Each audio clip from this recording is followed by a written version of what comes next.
그냥 죽여 이 개새끼야. 장난치지 말고. 야.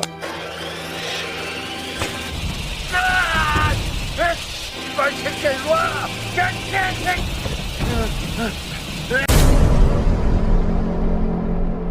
Film dibuka dengan memperlihatkan seorang pria psikopat. Dia bukan psikopat biasa karena dia adalah seorang maniak yang sangat terobsesi dengan sebuah karya seni boneka. Bukan boneka lucu seperti teddy bear, teddy bahlil atau semacamnya, melainkan boneka yang terbuat dari tulang manusia. Malam itu pria psikopat menemui korbannya yang adalah seorang pelacur, kita sebut saja dia Jule. Sebelum pergi ke kediaman si pria psikopat, mereka mampir berbelanja rokok dan makanan di supermarket. Di sana tak sengaja Jule bertemu dengan teman sekolahnya bernama Kim. Menghampirinya, Jule mengancam pada Kim untuk tidak mengatakan pada siapapun soal Kim yang melihat dirinya bersama om-om di sana.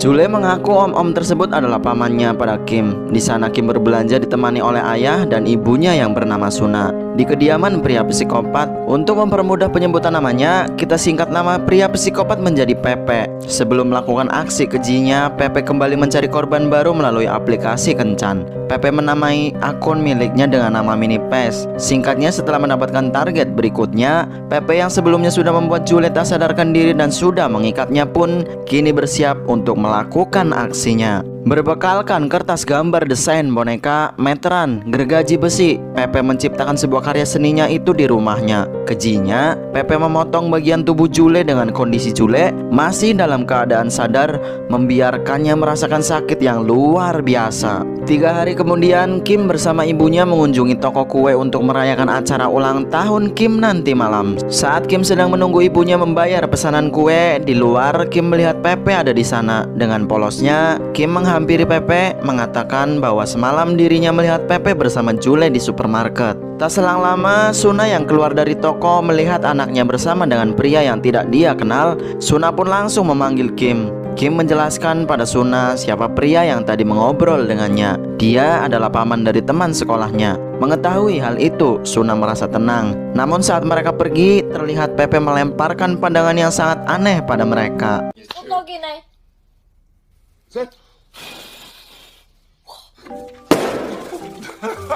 Di malam harinya, setelah merayakan acara ulang tahun Kim, si ayah pergi keluar untuk merokok. Tetapi melihat korek yang tertulis "Ayah, jangan merokok" oleh Kim, si ayah mengurungkan niatnya itu. Dari kejauhan terlihat Pepe sudah berada di dekat rumah mereka, mengawasi, lalu mengambil sebuah pemukul baseball yang tergeletak di sana. Suna yang baru selesai mandi merasa aneh karena tidak menemukan suami dan anaknya di rumah. Ketika Suna mengambil air putih dari dalam kulkas, terlihat Pepe sudah berada tepat di belakangnya. Dengan pemukul baseball, Pepe menghantam kaki Suna. Saat Suna tersungkur, Suna melihat suaminya sudah tidak berdaya di lantai. Tidak memberi kesempatan Suna untuk kabur, Pepe kembali menghampiri Suna dan menghantam kepalanya beberapa kali. Beruntungnya dalam insiden tersebut, Suna berhasil selamat dan dilarikan ke rumah sakit.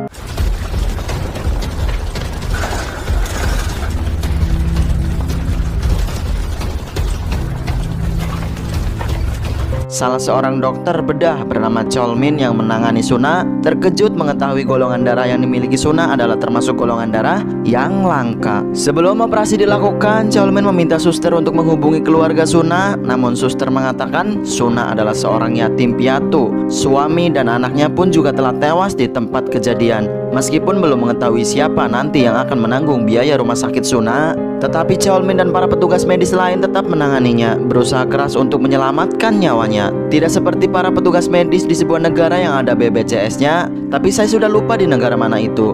Sudahlah, lupakan. Beberapa hari kemudian, di ruangan rumah sakit yang berbeda, Cholmin menjenguk putrinya yang sedang dalam perawatan. Tapi tak lama kemudian tiba-tiba putri Cholmin mengalami muntah cairan merah karena organ dalamnya mengalami kerusakan. Takut kehilangan putri kesayangannya itu, ditambah lagi mengetahui Suna memiliki jenis golongan darah langka, golongan darah yang sama seperti putrinya. Dan Suna yang kini sudah tidak memiliki keluarga, Cholmin pun berencana mendonorkan organ dalam Suna untuk putrinya secara ilegal. Cholmin sebagai dokter yang menangani Suna diwawancarai oleh wartawan di tempat yang juga dihadiri oleh polisi untuk mengetahui kasus lebih lanjut serta kondisi Suna saat ini. Cholmin menjelaskan tentang kondisi Suna yang menurut diagnosanya telah mengalami mati otak. Terlihat juga Pepe berbaur dengan para wartawan di sana. Pepe tersenyum mengetahui satu-satunya saksi pembunuhannya sudah tidak bisa apa-apa. lupa. Di tengah malam, Cheolmin diam-diam masuk ke ruangan Suna, meminta maaf di hadapannya, mengatakan dirinya terpaksa melakukan ini pada Suna karena hanya Suna lah yang bisa memberi kesempatan bagi putrinya agar bisa hidup lebih lama. Saat Cheolmin akan menyuntikkan sebuah cairan untuk menghilangkan nyawa Suna, tiba-tiba tangan Suna bergerak dan menahan tangan Cheolmin.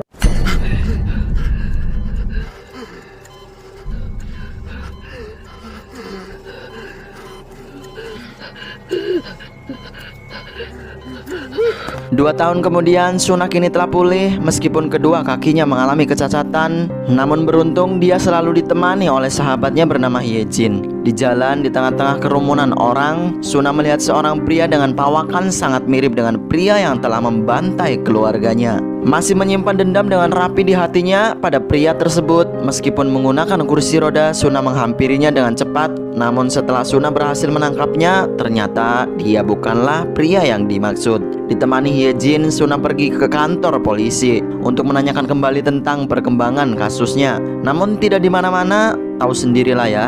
Polisi yang menerima laporan Suna saat itu hanya menjawab, mereka belum menemukan pelaku karena mereka tidak hanya menyelesaikan satu kasus saja. Tetapi si polisi mengatakan omong kosong tersebut sembari dirinya sibuk memilih menu makan siang yang akan nanti dia santap. Sadar dirinya tidak bisa mengandalkan para abdi negara yang motonya adalah mengayomi dan melayani masyarakat itu, akhirnya Suna pun bertekad akan mencari pelakunya sendiri. Suna berpura-pura menjadi seorang kolektor korek jadul dan mempost pencariannya pada sosial media. Sebuah akun bernama Mini Pes yang dimana kita ketahui itu adalah akun milik Pepe, menawarkan sebuah korek dengan sedikit coretan yang bertuliskan "Ayah jangan merokok". Mengetahui itu adalah korek milik suaminya, Suna yakin orang di balik akun Mini Pes yang sedang chattingan dengannya adalah si pelaku. Suna pun langsung meminta nomor teleponnya. Suna juga mengatakan akan membayar korek tersebut dengan harga yang sangat tinggi. Namun sayangnya, tanpa alasan yang pasti, tiba-tiba Mini Pes tidak membalas pesan Suna lagi. Di malam harinya, Suna membeli pistol dengan metode pembayaran COD. Namun karena mengetahui Suna adalah seorang wanita cacat, si penjual pun mengambil kesempatan untuk dirinya mendapatkan keuntungan lebih banyak dengan mengambil uang Suna serta pistolnya.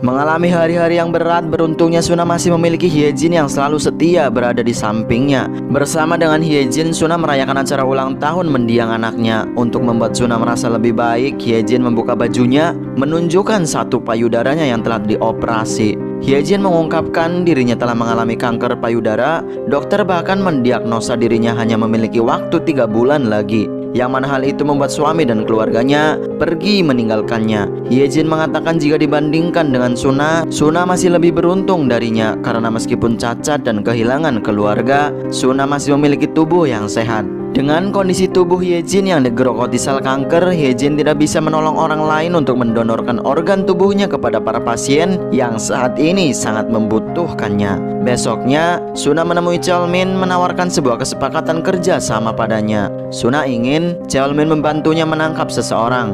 Dengan imbalan, Suna akan mendonorkan jantungnya untuk anak Cheolmin yang saat ini sangat membutuhkannya. Tetapi dalam rencananya, Suna membutuhkan 5 orang termasuk dirinya. Orang pertama adalah seorang hacker atau programmer yang bisa mengambil data. Kedua adalah seorang yang bisa memverifikasi orang incarannya dan bisa mengikutinya. Ketiga, seorang ahli bela diri dengan fisik yang kuat untuk melumpuhkan orang tersebut. Dan orang terakhir adalah seorang yang bisa melakukan transplantasi, yaitu Cheolmin itu sendiri. Singkatnya, Cheolmin memberikan daftar pasien yang saat ini membutuhkan pendonor. Sampai sini kita akan diperkenalkan oleh beberapa orang yang akan menjadi tim dari Suna nantinya. Daeho, seorang suami yang membutuhkan donor ginjal untuk sang istri.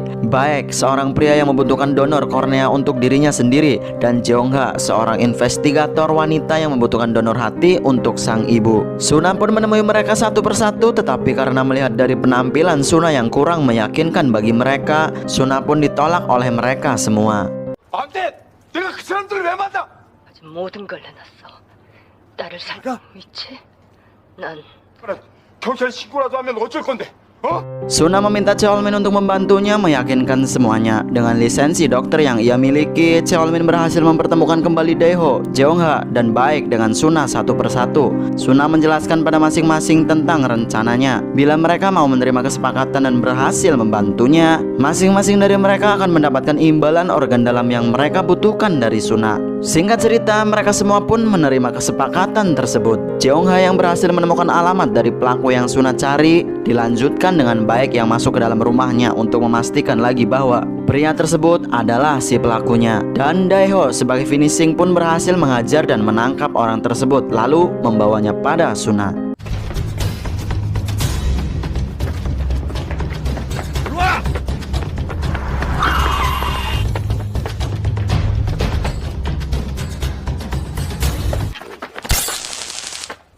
Namun tidak semudah dan sesingkat itu film ini, karena ternyata orang di hadapan Suna saat ini bukanlah pelakunya. Suna sangat yakin itu karena dirinya masih ingat bagaimana wajah dan suaranya. Suna mengkonfirmasi hal tersebut pada semua timnya. Menginterogasinya, Suna menanyakan dari mana korek dengan tulisan itu dia dapatkan. Mendapatkan informasi tentang ciri-ciri si pria. Kali ini Suna yakin itu adalah pria yang sedang dia cari. Tidak ingin membuang lebih banyak waktu lagi, saat itu juga Suna meminta pada Jeongha untuk mendapatkan rekaman video CCTV di sebuah tempat bernama Apple Coffee. Meskipun merasa keberatan dengan perintah Suna, tetapi demi sang ibu juga, Jeongha pun bersedia melakukannya. Jeongha meminta Suna untuk menemuinya besok. Di sisi lain, Daeho menemui Cheolmin di tempatnya. Karena mereka berdua sama-sama tidak bisa menunggu lebih lama lagi, Daeho dan Cheolmin merencanakan sebuah pengkhianatan pada Suna. Setelah mendapatkan suntikan dari Cheolmin, Daeho langsung pergi ke rumah Suna. Saat Suna sedang lengah dan memalingkan pandangan darinya, Daeho akan menyuntik Suna dari belakang. Tetapi rencana Daeho saat itu digagalkan oleh seorang supir taksi yang datang dipesan oleh Suna.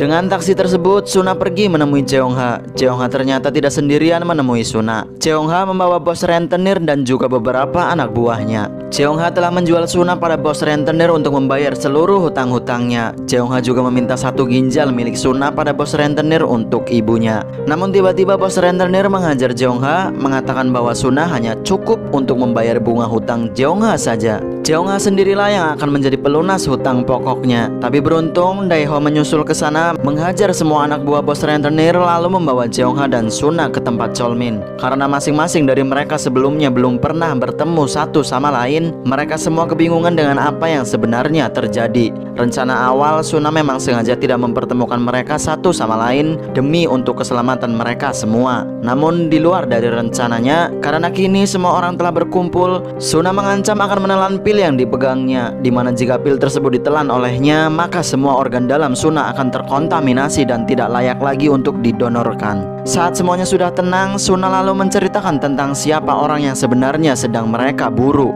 Orang tersebut adalah pria yang telah menghabisi suami dan putrinya. Dalam insiden tersebut, Suna terselamatkan berkat putrinya yang menelpon polisi. Tapi sayangnya saat itu Suna bahkan tidak bisa menyelamatkan putrinya sendiri, mengatakan pada Daeho, Cheolmin, Jeongha, dan Baek saat ini masih memiliki kesempatan untuk menyelamatkan keluarganya. Tidak seperti dirinya yang bahkan tidak memiliki kesempatan lagi. Di momen ini Suna menyuruh mereka semua untuk pergi. Meskipun sendirian, Suna akan menemukan si pelaku dan menghukumnya dengan seberat-beratnya. Masih dalam kesepakatan di awal, namun sekarang Cheolmin, Daeho, Jeongha, dan Baek lebih bersungguh-sungguh melakukan pekerjaannya untuk membantu Suna menemukan pelaku pembunuhan keluarganya.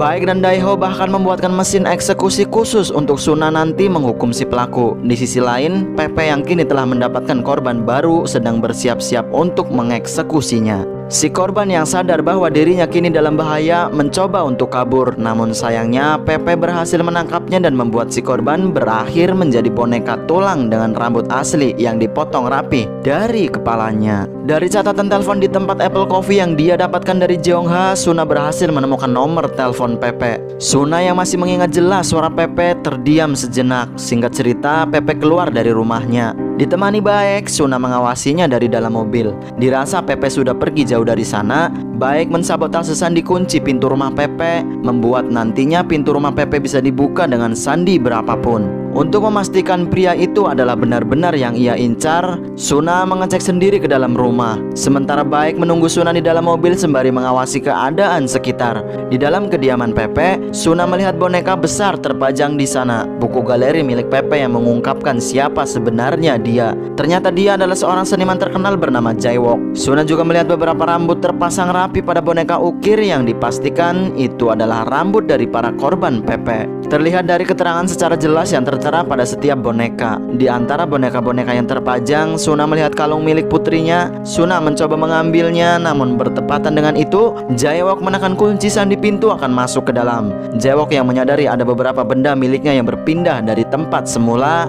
Dia pun menelusuri ke sekitaran rumahnya untuk mencari apakah ada orang yang masuk. Beruntung saat Jaewok hampir menemukan Suna, Baek menekan bel pintu, menyamar menjadi seorang sales, mengalihkan perhatian Jaewok dan meloloskan Suna dari dalam rumah tanpa diketahui. Di dalam perjalanan pulang, Suna meminta Baek untuk mengantarkannya kembali ke rumah Jaewok karena dirinya harus mengambil kalung anaknya. Dirinya tidak memiliki banyak waktu lagi karena setelah nanti dirinya berhasil mendapatkan si pelaku, Suna harus menepati janjinya mendonorkan semua organ dalamnya pada mereka. Selesai dari sana, Suna menemui Hyejin, mengajaknya makan malam bersama, juga berpamitan untuk yang terakhir kali. Hyejin mencoba membujuk Suna untuk menghentikan balas dendamnya itu, mengatakan biarkan Tuhan saja yang menghukum si pelaku di neraka nanti. Tapi Suna mengungkapkan saat ini yang dia rasakan, mengetahui si pelaku masih hidup dengan tenang adalah siksa neraka baginya. Suna memberikan kalung miliknya pada Hyejin sebagai pengingat. Suna juga meminta Hyejin untuk mendoakannya supaya dirinya bisa masuk surga. Bertepatan dengan Jaewok yang sedang pergi meninggalkan rumahnya, Baek kembali ke sana.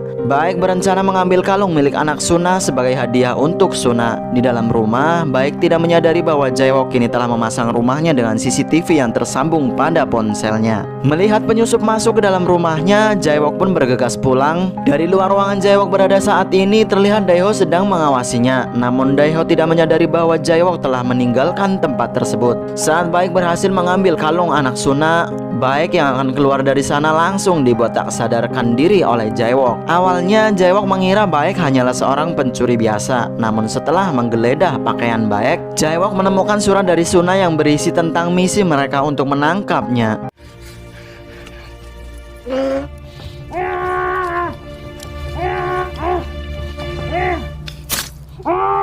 Setelah menghabisi Baek dengan keji menggunakan ponsel milik Baek, Jaewok menelpon Suna mengatakan bahwa Baek sudah tewas di tangannya.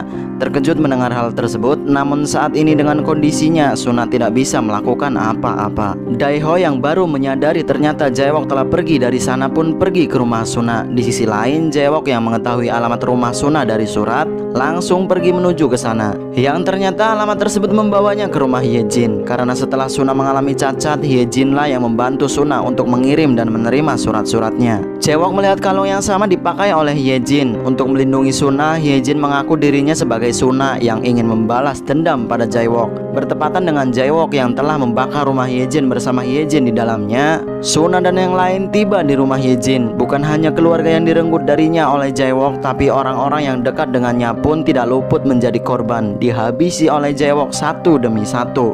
Tidak ingin jatuh korban lebih banyak lagi, saat itu juga Suna memutuskan untuk mengakhiri semuanya. Suna akan melakukannya sendirian.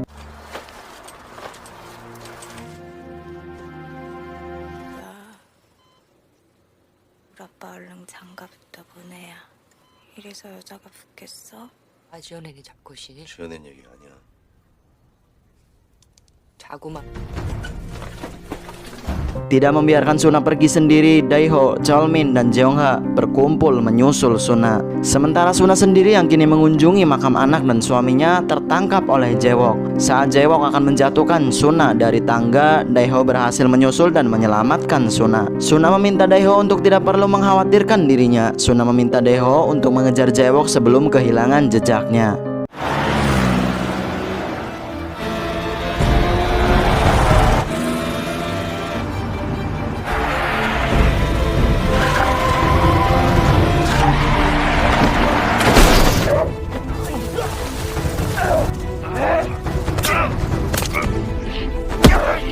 Singkatnya, setelah Daeho melakukan pertarungan dengan Jaewok, dari pertarungan tersebut Daeho mendapatkan luka tusukan di beberapa bagian tubuhnya akibat perlawanan dari Jaewok, tetapi Daeho berhasil menangkapnya. Mengabarkan keberhasilannya pada Suna yang sekarang sudah berada dalam perjalanan dengan taksi, Daeho membawa Jaewok ke rumah Suna. Tapi saat Daeho sedang lengah, Jaewok bangkit dan melumpuhkan Daeho dengan alat kejut listrik. Jaewok yang kini telah mengikat Daeho di mesin eksekusi kembali menelpon Suna untuk mengintimidasinya. Tak kehabisan akal, Suna mengabarkan hal tersebut pada Cheolmin dan Jeongha untuk pergi ke rumahnya menyelamatkan Daeho yang tertangkap oleh Jaewok. Sementara Suna sendiri pergi ke rumah Jaewok. Dari sana, Suna mengirimkan video dirinya yang menghancurkan boneka-boneka buatan Jaewok, mengatakan Suna akan merusak semua boneka buatan Jaewok. Benar saja, Jaewok yang lebih mementingkan karya seni bonekanya dibandingkan apapun yang dia miliki di dunia ini. Jaewok langsung pergi menyusul Suna, meninggalkan Daeho dengan mesin eksekusi yang menyala. Tapi terlihat dari luar rumah, Cheolmin juga telah tiba di sana. Singkat cerita, Jaewok yang kini telah sampai di rumahnya mendapati boneka buatannya sudah hancur berserakan di lantai. Dengan sangat marah, Jaewok mencari Suna dengan sesekali memprovokasi Suna dengan meledek tentang anak Suna.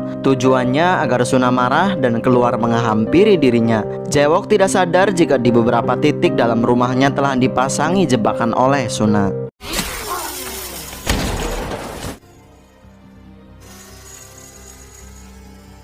Bertepatan dengan Jeongha yang telah menyusul Suna, Jaewok bangkit dan menyerang Jeongha dari belakang. Saat Jaewok akan menghabisi Jeongha, Suna kembali memancing Jaewok untuk mengejarnya. Suna menghancurkan boneka yang masih tersisa di sana. Singkatnya, Jaewok yang berhasil menangkap Suna mengikat kedua tangan Suna. Saat Jaewok akan menghabisi Suna dengan gerinda, Daeho tiba di sana mematikan sekring listrik, menyelamatkan Suna dan menghajar Jaewok habis-habisan. Tapi akibat luka tusukan dari Jaewok sebelumnya membuat Daeho kehabisan banyak darah dan jatuh pingsan. Kini tidak ada lagi seorang pun yang mengganggu Jaewok untuk menghabisi Suna. Bingung dengan ekspresi Suna yang malah tersenyum padanya, Jaewok tak sadar bahwa Suna telah membuat jebakan terakhir untuk Jaewok di sana. Suna sudah menyiramkan bensin pada boneka besar Jaewok yang kini berada tepat di atasnya. Dengan korek milik suaminya, Suna pun membakar boneka tersebut. Suna menjadikan boneka kebanggaan Jaewok sebagai senjata untuk menghabisinya. Jaewok hanya bisa melihat boneka besar mahakaryanya hancur terbakar. Jaewok menangis, mengatakan boneka tersebut adalah nyawanya. Dan benar saja, saat Jaewok akan menikam Suna, boneka tersebut pun jatuh menimpanya. Seketika menewaskan Jaewok di sana secara tragis. Tapi terasa belum cukup bagi Suna karena Jaewok tewas dengan cepatnya. Suna belum sempat menyiksa Jaewok sampai Jaewok menangis memohon untuk diampuni olehnya. Tetapi Cheolmin tiba di sana melihat Jaewok yang telah tewas, menandakan pekerjaan mereka telah selesai. Cheolmin pun mengambil suntikan dari tasnya dan bergegas menyuntikkannya pada Suna. Tapi Daeho dan Jeongha menghalanginya karena mereka sudah menganggap Suna seperti keluarga mereka sendiri. Dari apa yang telah mereka alami bersama, Daeho dan Jeongha bisa merasakan betapa menderitanya Suna selama ini. Cheolmin pun menangis meletakkan suntikannya, mengurungkan niatnya itu dan meminta maaf pada Suna. Tapi tiba-tiba Suna mengambil suntikan tersebut dan menyuntikkannya pada tubuhnya sendiri.